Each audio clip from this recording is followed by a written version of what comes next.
Hello students, हम लोग अब जो क्वेश्चन सॉल्व करने वाले हैं प्रॉफिट एंड लॉस का, वो अगला टाइप ऑफ क्वेश्चन है और ये टाइप ऑफ क्वेश्चन भी आपसे एग्जाम में पूछा जा सकता है, तो ये भी आप लोगों के लिए इम्पोर्टेंट है।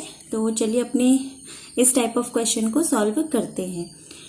पूरी वीडियो आप लोग लास्ट एंड तक ज़रूर देखिए, क्योंकि आप लोगों को एंड तक जब आप पूरी वीडियो देखते हैं तो उससे आप लोगों को क्वेश्चन को सॉल्व करने का एक तरीका, एक आइडिया मिल जाता है। बार बार प्रैक्टिस होने से ही आप लोगों का फ़ायदा होता है, ठीक है। तो इसलिए आप लोग पूरी वीडियो को कंप्लीट देखिए। A person sells 400 banana at the cost of 320 banana, his percentage of loss is. Question बोल रहे हैं कि एक आदमी ने 400 केले जो है वो 320 केलों के क्रय मूल्य में बेच दिए, उसका हानि प्रतिशत ज्ञात कीजिए, ठीक है। तो देखो ये क्वेश्चंस बहुत नॉर्मल से हो जाते हैं। क्वेश्चन में क्या कह रहा है वो आपसे उसे समझ लेते हैं कि 400 बनाना उसने बेचे हैं तो इसका मतलब 400 का जो सेलिंग प्राइस होगा वो 320 के कॉस्ट प्राइस के बराबर है। ये दोनों बराबर होने चाहिए, ठीक है। 400 का जो सेलिंग प्राइस है वो 320 के कॉस्ट प्राइस के बराबर है। उसने यही बोला है कि 400 केले बेचे हैं उसने 320 केलों के क्रय मूल्य के दाम पर, ठीक है। एसपी मतलब सेलिंग प्राइस यानी कि विक्रय मूल्य, सीपी मतलब कॉस्ट प्राइस यानी कि क्रय मूल्य। जब आप इसमें सेलिंग प्राइस बट्टे कॉस्ट प्राइस करेंगे, ये कॉस्ट प्राइस इधर गुणा में था, इधर आके क्या हो जाएगा, बट्टे में चला जाएगा। तो क्या बन जाएगा आपका 320 बट्टे 400, ठीक है। 0 से 0 कट गया, ठीक है। देखो 8 से काट दो, 8 चौको 32, 8 पंजी 40, ठीक है। इसका मतलब क्या हुआ कि जो क्रय मूल्य था वो था 5 और विक्रय मूल्य जो है वो है 4, ठीक है। आपको निकालना है क्या है, यहाँ पे लॉस परसेंटेज निकालना है। तो देखो लॉस कितने का हुआ, अगर देखा जाए तो 5 में उसने खरीदा, 4 में बेच दिया, ठीक है। 5 में खरीद के 4 में बेच दिया, यानी कितने का लॉस हुआ, 1 का लॉस हुआ। कितने पर हुआ, 5 पर हुआ, गुणा 100। तो यहाँ से आपको इसे सॉल्व करना था। तो 5 दूनी 10 यानी कि 20% आपका क्या हो जाएगा, ये आंसर दे देगा, ठीक है। यानी कि 20% का आपको क्या हो रहा है, लॉस हो रहा है। 5 में खरीदा, 4 में बेच दिया, तो 1 कम हो गया कितने पर, 5 पर। लॉस हो या प्रॉफिट जब तक ना कहा जाए बाय डिफॉल्ट हमेशा किस पर होता है, सीपी यानी कि कॉस्ट प्राइस पर होता है। इसलिए लॉस परसेंटेज जो होगा वो होगा 1/5 × 100 दैट इज 20%, ठीक है। नेक्स्ट क्वेश्चन में हम लोग आते हैं। देखिए अगला क्वेश्चन क्या है। Next question is the cost price of 50 pencils is equal to the selling price of 40 pencils, then the profit percent is, ठीक है। देखो क्वेश्चन में फिर से हमारा क्या है, यदि 50 पेंसिलों का क्रय मूल्य 40 पेंसिलों के विक्रय मूल्य के बराबर है तो प्रतिशत लाभ ज्ञात कीजिए, ठीक है। तो देखो यहाँ पे ऑब्वियसली बात है, आपको क्या होगा, प्रॉफिट ही होगा। क्यों, देखो जब 50 पेंसिल का जो क्रय मूल्य है वो 40 पेंसिल के विक्रय मूल्य में हो रहा है, ठीक है। तो क्रय मूल्य 50 का है, तो मान लो हमने 50 ही पेंसिल खरीदी है, क्योंकि जितने का क्रय मूल्य गिवन है उससे तो हम देखेंगे ही। तो मैंने 50 पेंसिल खरीदी, लेकिन 50 पेंसिल खरीदने में मुझे जितना भी रुपया देना पड़ा वो मुझे 40 पेंसिल बेचने पर ही प्राप्त हो गया। तो अभी भी मेरे पास 10 पेंसिल बची हुई हैं। जो 10 पेंसिल हैं वो अभी भी क्या है, मेरे पास बची हुई है बेचने के लिए, और ये 10 पेंसिल बिकेंगी तो ये मुझे डायरेक्टली क्या देंगी, प्रॉफिट देंगी, क्योंकि 40 पेंसिल बेचने पर मैंने जितने में पेंसिलें खरीदी थी वो प्राइस तो मैं ले चुकी हूँ, ठीक है। तो देखो यहाँ पे हम कैसे सॉल्व करते हैं, 50 का सीपी बराबर है 40 के एसपी के, ठीक है। तो cost price upon selling price क्या हो जाएगा, यहाँ से ये बन जाएगा 40/50, ठीक है। तो काट दो इसे, तो बन जाएगा 4/5, मतलब 4 में खरीदा, 5 में बेचा। कितने का प्रॉफिट हो गया, देखो प्रॉफिट परसेंट निकालेंगे तो प्रॉफिट कितने का हुआ, 1 का। कितने पर हुआ, 4 पर, गुणा 100, ठीक है। तो 1/4 यानी कि प्रतिशत वैल्यू कितनी, 25%। तो आंसर कितना हो जाएगा इसका, 25% हो जाएगा। नॉर्मल क्वेश्चन ये भी था, ठीक है। तो देखो मैं किसी भी क्वेश्चन में तरीका, एक टाइप के क्वेश्चन एक ही तरीके से सॉल्व किए जाते हैं। सारे क्वेश्चंस में मैं एक ही टाइप लगा रही हूँ और एक ही तरीके से सॉल्व कर रही हूँ। होने के लिए क्वेश्चन ओरल भी हो जाता है, ये क्वेश्चन ओरली भी हो जाते हैं, ठीक है। ये क्वेश्चन सॉल्व करने के अलग अलग फॉर्मूले भी होते हैं, ट्रिक्स होती हैं।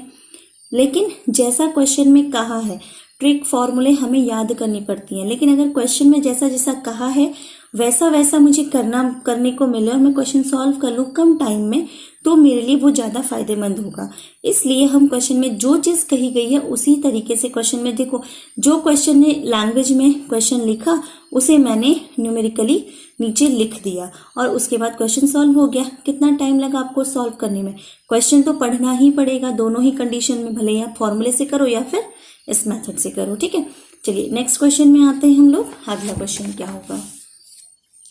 अगला क्वेश्चन है हमारा, if the selling price of 4 article is equals to the cost price of 5 article. Selling price of 4 article मतलब 4 वस्तुओं का विक्रय मूल्य 5 वस्तुओं के क्रय मूल्य के समान है, तो प्रतिशत लाभ ज्ञात कीजिए। आप लोग भी अपने आप से इसे सॉल्व करने की कोशिश करो। देखो कितना से इजी है, 4 का SP बराबर है 5 के CP के। ठीक है, तो यहाँ पे क्या हो जाएगा, SP अपॉन CP बराबर हो जाएगा 5/4। ठीक है, CP इधर आ जाएगा, बट्टे में आएगा, ये 4 इसके बट्टे में चला जाएगा। तो 4 में खरीदा, 5 में बेचा, कितने का प्रॉफिट हो गया? 1 का। कितने पर हुआ? 4 पर, गुणा 100। तो कितना प्रतिशत बन गया ये आपका? 25%। ठीक है, तो आंसर क्या हो जाएगा? 25%। क्लियर है? जैसा जैसा क्वेश्चन ने बोला वैसी लैंग्वेज को मैंने लिख दिया और क्वेश्चन सॉल्व कर दिया। ठीक है, अगले क्वेश्चन में अगर हम आते हैं नेक्स्ट, देखो नेक्स्ट क्या है। A man buy some toffee at 2 for a rupee and sells them 5 for a rupee। ठीक है, एट होगा ये, at 5 for a rupee। His loss percent is. ये क्वेश्चन एसएससी के कैंडिडेट के लिए बहुत इंपॉर्टेंट है क्योंकि इस टाइप के क्वेश्चन एसएससी में ज्यादा पूछे जाते हैं।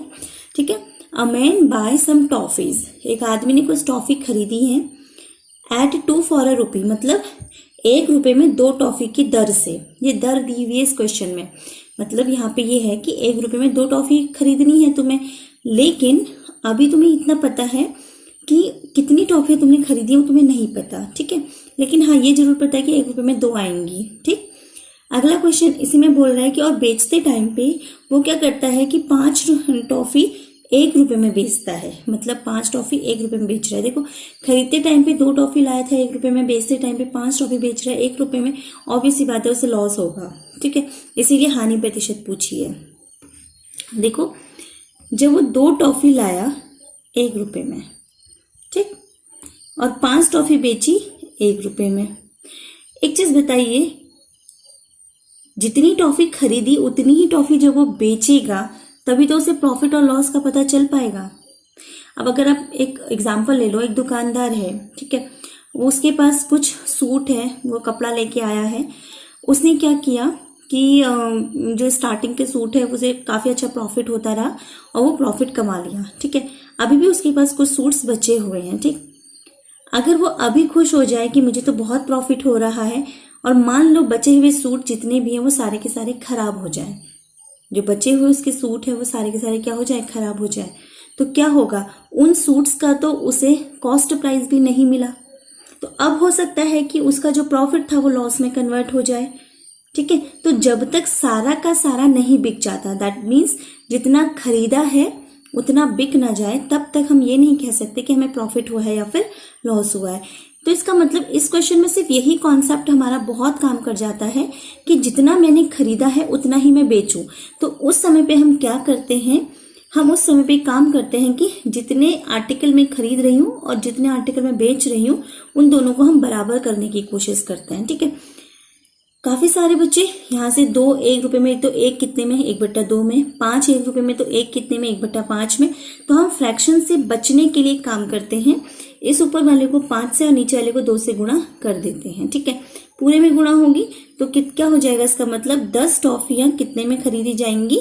5 रुपए में खरीदी जाएंगी। वैसे ही वही 10 टॉफियां बेची कितने में जाएंगी? 2 रुपए में बेची जाएंगी।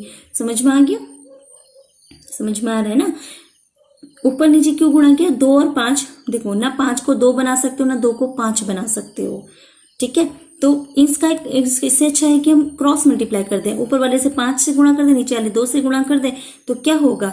यहाँ भी 10 आ जाएगा, यहाँ भी 10 आ जाएगा। ठीक है, तो यहाँ पे हमें क्या मिला कि 10 टॉफियाँ 5 रुपए में खरीदी गई हैं और 10 टॉफियाँ 2 रुपए में बेची गई हैं। तो देखो ये टॉफी तो अब इक्वल हो गई ना, जितनी खरीदी उतनी बिक गई। खरीदते टाइम पे 5 रुपए खर्च हुए, बेचते टाइम पे 2 ही रुपए मिले, तो कितने रुपए का लॉस हो गया मुझे। यहाँ पे लॉस परसेंट आएगा, कितने का लॉस हुआ 3 का, कितने पर हुआ 5 पर गुणा 100। 5 पे क्यों हुआ, क्योंकि लॉस हमेशा कॉस्ट प्राइस पे देखा जाता है परसेंट। ठीक है, सॉल्व कर लीजिए इसे। तो ये कितना आ जाएगा आपका 23 जा 60%। तो 60% आपका क्या हो जाएगा, यहाँ पे उसका लॉस परसेंटेज हो जाएगा।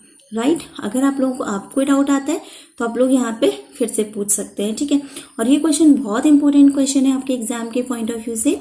और देखो ज़्यादा टफ भी नहीं है, बहुत नॉर्मल सा कॉन्सेप्ट है। ठीक, चलिए। और हमेशा एक बात और ध्यान रखिएगा कि अपनी कैलकुलेशन में फ्रैक्शन जितनी कम हो उतनी ज़्यादा उसे वहाँ से हटाने की कोशिश करो। ठीक है, कैलकुलेशन में जो फ्रैक्शनें कम होती है तो कैलकुलेशन करने में टाइम कम लगता है। इंटीजर्स में टाइम हमारा जो है टाइम कम लगेगा, फ्रैक्शन में टाइम ज़्यादा लगेगा जब हम कैलकुलेशन करते हैं तो। ठीक है, तो इसलिए इंटीजर से क्वेश्चन बनाने की कोशिश हम हमेशा करते हैं। ठीक, अगले क्वेश्चन में आ जाते हैं हम लोग। नेक्स्ट हमारा क्वेश्चन क्या होगा,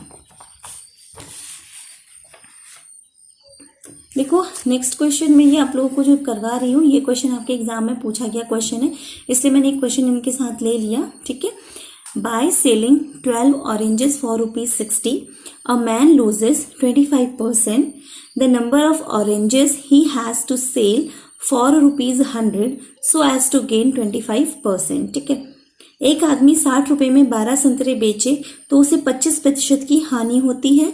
तो 25% का लाभ कमाने के लिए उसे 100 रुपए में कितने संतरे बेचने चाहिए। अगर आप लोग ये क्वेश्चन को अपनी डेली लाइफ में देखें तो अगर आपसे ये बोल दिया जाए कि वो 100 रुपए में कितने संतरे बेचे, तो आप कैसे क्वेश्चन को सॉल्व करते। ठीक है, तो आप इस क्वेश्चन को जब करते हैं तो आप नॉर्मली क्या समझते हैं कि आपको करना क्या है इस क्वेश्चन में। तो आपको क्या लगता है कि अगर मुझे 100 रुपए में संतरे बेचने हैं तो मुझे ये बात समझ में आनी चाहिए कि मुझे करना क्या होगा। मुझे ये पता होना चाहिए कि मुझे एक संतरा कितने में बेचना है। अगर मुझे पता चल जाए कि मुझे एक संतरा कितने में बेचना है तो मैं ये बता सकती हूँ कि मैं 100 रुपए में कितने संतरे बेचूंगी। तो इसका मतलब ये हुआ कि मुझे 25% के प्रॉफिट पर, 25% के लाभ पर सेलिंग प्राइस निकालना है, जबकि मुझे 25% की हानि पर सेलिंग प्राइस दिया हुआ है। ठीक है, अब ये मैं सोचना कहाँ दिया है। ठीक है, मैं बताती हूँ आपको कहाँ पे दिया हुआ है। देखिए क्वेश्चन में आपको बोला गया है कि 12 संतरे 12 ऑरेंज जो बेचता है वो 60 रुपए में बेचता है। तो एक ऑरेंज कितने में बिक रहा होगा, 60/12 में, यानी कि 12 पंजे 60। ठीक है, तो यहाँ से हमें ये पता चल गया कि मुझे एक ऑरेंज जो है वो 5 रुपए में बेचना है। कब, जब मुझे 25% का क्या होता है, लॉस होता है। ठीक है, तो अब देखो ये जो 5 है, अब आप लोगों को ये क्वेश्चन मैंने जो पिछला क्वेश्चन करवाया था पिछली वीडियो में, उस क्वेश्चन की तरह ही समझ में आने लगेगा। देखो मैंने यहाँ पे सीपी हमारा हमेशा होता है 100%। ठीक है, 25% का लॉस हुआ था तो यानी कि मेरा आर्टिकल बिका था 75% में। 25% के प्रॉफिट पर मैं चाहती हूँ निकालना, तो यानी कि मुझे निकालना है 125%। ठीक है, ये जो मैं आपको राउंड में बता रही हूँ ये हमारा ओरल कॉन्सेप्ट है, लेकिन मैं फिर भी आपको लिख के बता रही हूँ ताकि क्वेश्चन में आपको कोई कन्फ्यूजन ना रहे। ठीक है, अब देखिए मेरे पास सेलिंग प्राइस में 2 निकालूंगी 125% वाला, तो 5 रुपये कितने की वैल्यू है, 75 की। निकालनी कितने की है मुझे, 125 की। ठीक है, आप बस सॉल्व कर लीजिए, यहाँ से आंसर आ जाएगा आपका। तो देखो 25 या 75, 25 पंजे 125। ठीक है, तो यहाँ से आ जाएगा 25/3, ये रुपये में आ गया। ठीक, अब देखो नंबर ऑफ ऑरेंज अगर आपको निकालना होगा तो आप तो सिंपल सा कर सकते हो। आप नंबर ऑफ ऑरेंज देखो 100 रुपये में बेचने हैं और एक ऑरेंज का कॉस्ट है 25/3 विच इज इक्वल्स टू 300/25। ठीक है, तो ये कट जाएगा 25 से कम 25, 25 दूनी 50, यानी कितने ऑरेंज, 12 ऑरेंज। क्लियर है सबको ये। तो ये हमारा यहाँ से क्वेश्चन बन गया। ठीक है, इस क्वेश्चन को 1 लाइन में भी कर सकते हैं। देखिए पहले आप लोग क्वेश्चन का एक बार स्क्रीनशॉट ले लीजिए अच्छे से, ताकि मैं आपको फिर इसे 1 लाइन में समझा पाऊँ।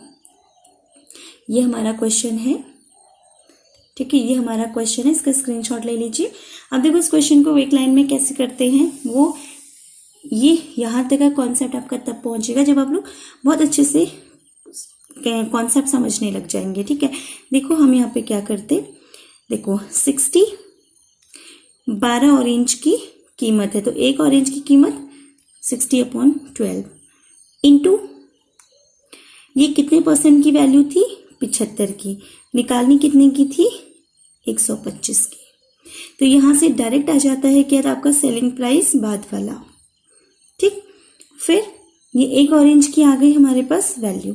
अब यहाँ से हमें जितना कट सकता है उतना हम यहाँ पे काट देते, ठीक है। तो ये बन जाता है मेरा 25/3।